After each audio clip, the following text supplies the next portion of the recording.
Néandertal est disparu il y a environ 40 000 ans. On le connaît mal et on cherche encore ce qui l'a tué. Voilà 30 ans que Ludovic Slimak enquête. Il est l'auteur de Néandertal nu. Sur quels indices pouvez-vous compter dans votre enquête ? Alors après 40 millénaires, il ne nous reste plus grand-chose et l'essentiel de ce qu'on aimerait avoir n'est plus là. Et ce qu'on aimerait avoir, c'est ce qui se passe dans la tête de ces populations-là.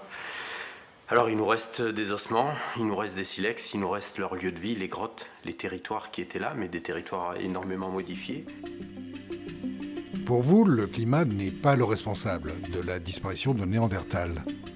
On a l'impression, quand on lit certains auteurs, des collègues, qu'il a disparu comme par un jour de soleil trop puissant et que donc, vous savez, la sublimation, c'est le passage de l'état solide à l'état gazeux et que c'est comme ça et qu'il a disparu.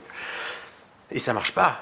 Et ça marche pas. Et ces populations-là ont été confrontées à tous les environnements, à toutes les faunes, à tous les climats, et s'y est toujours parfaitement adapté. Et on a quand même une espèce de synchronie remarquable entre l'arrivée d'Homo sapiens et la disparition des Néandertaliens. En travaillant dans une grotte sur les suies et sur 12 niveaux archéologiques, vous venez de découvrir que Sapiens et Néandertal s'y étaient vraiment croisés.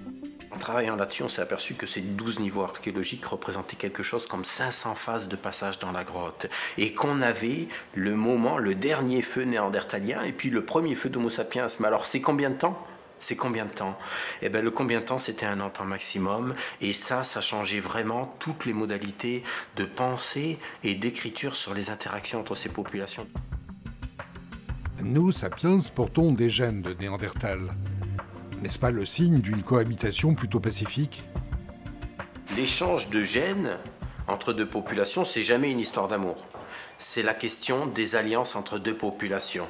C'est la question de quelles sont mes relations. Écoute, je te donne ma sœur, mais tu me donnes ta sœur. Alors c'est pas sexiste, c'est l'échange des femmes, c'est un universel. Ça veut pas dire qu'on échange les femmes comme des objets, ça veut dire que c'est elles qui ont la mobilité. C'est les femmes qui vont aller d'un groupe à l'autre. En fait, elles maîtrisent beaucoup plus de choses en ayant elles la mobilité. Mais ça se fait toujours avec une balance et une parité. C'est-à-dire, tu peux avoir ma sœur, mais seulement si tu me donnes ta sœur. Donc ça, si on fait une analyse génétique, je vais avoir les gènes de ton clan dans mon clan et tu vas avoir les gènes de mon clan dans le tien. Et quand on fait l'analyse de toutes les populations sur Terre, tout le monde a du gène néandertalien. Et quand on regarde les gènes des populations néandertaliennes tardives, de toutes les populations néandertaliennes tardives, il n'y a aucun gène sapiens. Et ça pose un problème. Parce que c'est parce qu'on n'a pas assez d'éléments, mais quand même, c'est en train de devenir systématique. Soit alors on a un grand problème, parce que ça veut dire je prends ta sœur, mais je ne te donne pas la mienne. Et ça, en ethnographie, ça n'existe pas, ou ça n'existe que dans un cas, qui sont des cas assez terribles, c'est quand il y a des guerres totales, qui sont des processus historiques assez rares dans les populations traditionnelles. Si tel était le cas, je ne dis pas que c'est le cas. Mais si tel était le cas, peut-être que ça sera démenti dans les années qui viennent, ça laisse entendre peut-être des processus de véritable génocide entre les populations et de remplacement et de relations conflictuelles extrêmement dures qui peut-être nous ont échappé. Sapiens arrive chez Néandertal en nombre et mieux armé. On voit que ces gens-là maîtrisaient de manière tout à fait remarquable, et c'est quelque chose de très fort et de très évident, les propulsions mécaniques, c'est-à-dire l'arc ou le propulseur. C'est des technologies qui changent tout, qui changent la donne. On n'a pas retrouvé l'arme du crime, on n'a pas retrouvé les corps. Je pense qu'il faut lire le livre, mais effectivement, on ne peut pas innocenter, à la suite de cette enquête, je pense, Homo sapiens de ce crime originel de notre humanité. La disparition de Néandertal est une perte. Vous écrivez « Dans le domaine de la créativité, Sapiens n'arrive pas à la cheville de Néandertal ».